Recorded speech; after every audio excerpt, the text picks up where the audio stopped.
Hi, welcome to Wetpixel Live. My name is Adam Hanlon. I'm the editor of Wetpixel, and I'd like to thank NautiCam for sponsoring this episode. Well known in the underwater industry, obviously, make a wide variety of housings and some amazing water contact optics. So please head on over to NautiCam's website to check them out. I'd also like to introduce my fellow presenter, Alex Mustard. Hi, Alex. Hi, Adam. Nice to see you. Nice to see you too.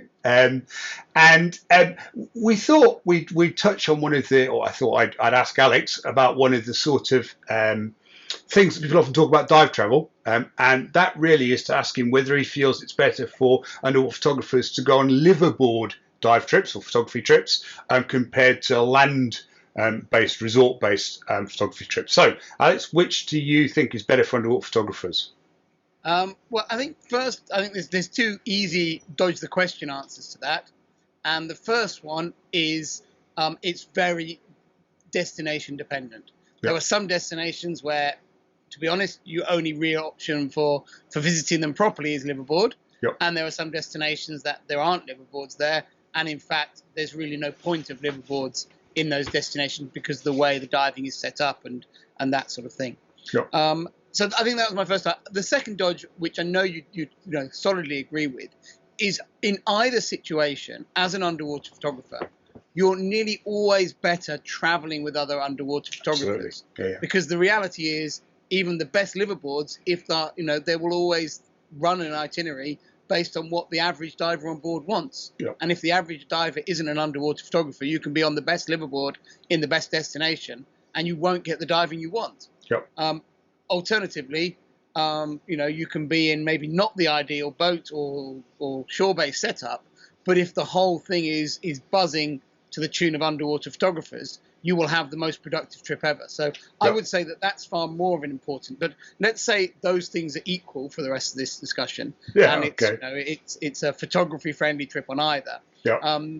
Then it comes down to the destination really a little bit. So the things I love about a liveaboard is that there's an ease of life on a liveaboard and an ability to be mega efficient in terms of using your days to get you maximum time in the water. You dive, you have meals, you rest up, and you're moving to the next dive site, or the dive gear just stays built. Lots of people on liveaboards, the camera is just built for the day. And they dive, they eat, they rest, they dive, they eat, they rest, they dive. And at the end of the day, they can download their pictures, see how they, what they've done or whatever. And it's a very efficient way to get a huge amount of time in the water and also be on absolutely fantastic sites. Usually is the case with liveaboard. Shore-based boats and shore-based trips can be equally productive. There are destinations that are, for example, Bonaire, which are fantastic for shore diving with a huge amount of shore diving opportunities in a relatively small area where, again, you can be mega efficient as a photographer and get that huge amount of time in the water. I think one thing I like about resort-based is that because you're land-based, you have much more of an ability to repeat dive sites. You potentially have dive guides that know those sites and exactly what's on them inside out, which I think is really important as a photographer, because if you're able to go to a dive site, even if you've never been to it before, but someone can tell you for certain exactly what creatures live there, how much of a problem, you're definitely going to see one of these, you might see one of these. I think that all of that can really help you be productive from the get-go as a photographer. Absolutely, and that makes a huge difference to things like just choosing what lens you're going to put on your camera, how you're going to set your lighting up. If someone says this is somewhere where you're going to see coconut octopuses, then exactly what you're not going to take your super macro gear. You're going to possibly choose slightly longer arms, so on and so forth, so you can get those shots of slightly bigger creatures. And in the other case, I think that's really, really important. And I think that shore-based trips, whether they're dayboat diving or shore diving or a mixture of the two, they typically give you much more opportunity to repeat dive sites, which to a normal diver is perhaps not so interesting, and a lot of liveaboards try and avoid doing that. To underwater photographers, that is one of the key things that gets you great images. You go to a site once, you shoot it well. You see what works, you see what doesn't work, you go back, you improve. You maybe realize, actually, I saw this amazing subject for the other lens that I didn't think I wanted here. Now I can go back up, put it on, and really nail that shot. And I think that's easier to achieve shore-based resort boat diving where you're repeatedly diving sites. Although it is feasible on a liveaboard if you've got control of the boat, you also need either the leader of the trip or total agreement from everyone else to start repeating dive sites. It isn't always easily managed unless you're on a photography trip. And that's something certainly on your workshops in the Red Sea, for example, Alex, which are liveaboard based. Because you have control of the whole boat, you'll anchor the boat at Thistlegorm, for example, and spend as long as people want to spend there getting images and playing with techniques and so on and so forth. And that's something that you would only really get on a liveaboard that has been chartered by a group of photographers. In terms of running workshops, I generally prefer liveaboard workshops, basically because all the people on them, they can't escape. And so when you want to do something, you can get everyone together really efficiently. Yeah. In a resort, everyone can disappear off. And then you're like, well, I want to have I want to do this now. And it's like, we can't, whereas you can use the day incredibly efficiently.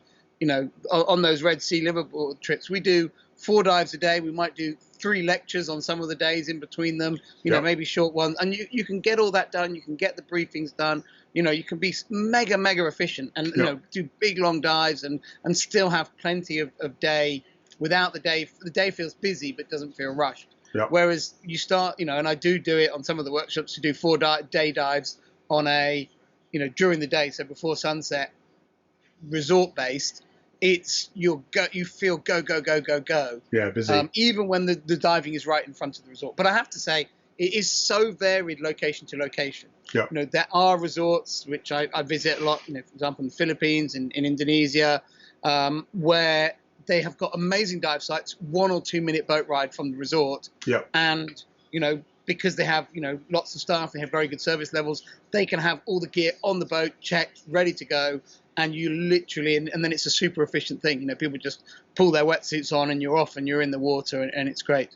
Yeah. I think something that, occurred to me as well is it comes a little bit with history of a destination as well, which one you might prefer. And for some people, the first time they go somewhere, they'd want to be shore-based because they want to see more of the island or the location and not just be dive. They want to get some of that experience. The first time they're visiting a country, of course, they want to see more than just a resort or more than just a dive setup. And on a liveaboard, you don't get that. You're in that environment. Although on most liveaboards, you do actually get to know personally a number of the local crew and dive staff, which actually gives you an insight into the country that, seeing buildings and that sort of thing don't give you. So it's not, sure. You still get a very interesting experience of the country on a liveaboard. Yeah. However, I think in certain destinations, the liveaboard really gives you the chance to see the scope of it. Yeah. And I was asked recently in Raja Ampat what was my favourite Raja Ampat trip ever. And my favourite Raja Ampat trip was going to Missoul Eco Resort, Yep. which from that resort, you can only see a small part of Raja Ampat. Yep. But that was by far my favourite trip to that destination, because being able to do house reef dives in the heart of Raja Ampat, to be able to go in very small groups, so you didn't have a whole liveaboard diving on a site, going in really small groups to really amazing dive sites and having hardly anyone underwater with you was an incredible experience. Sure. And going to dive sites that local dive guides know inside out, because they dive those same handful of sites day after day after day, as opposed to a liveaboard that maybe only hits those sites once every 2 weeks Yep. for 6 months of the year. Yep. And the reality is that those guides are probably only diving the site a dozen times a year Yep. because of the nature of the schedules. Yep. So someone who's diving that site 100, 150 times a year obviously knows it so much better. Yep.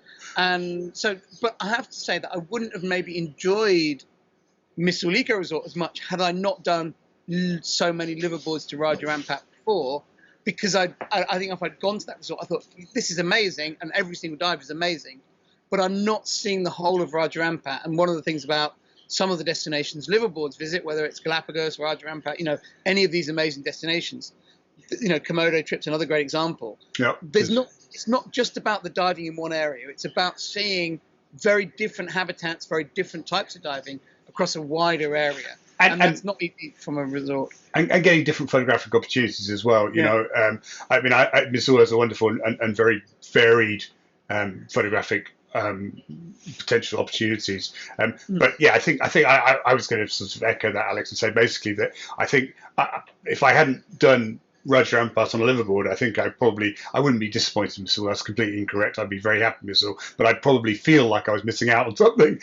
Whereas having done both, I think probably Missoula, it allows you to focus on what's going on there. I was also going to make a point about sort of land-based, resort-based diving. We mentioned before, liveaboards are a great option when you control where the boat goes.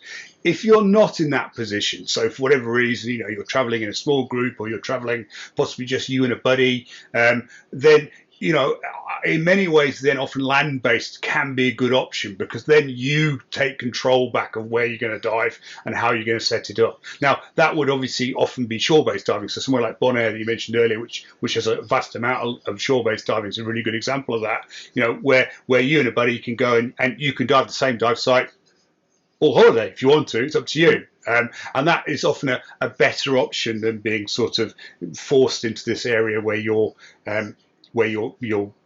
got a group trying to travel the reef and you really don't want to travel the reef, you just want to see a little bit of it. So there can be occasions when shore-based diving is certainly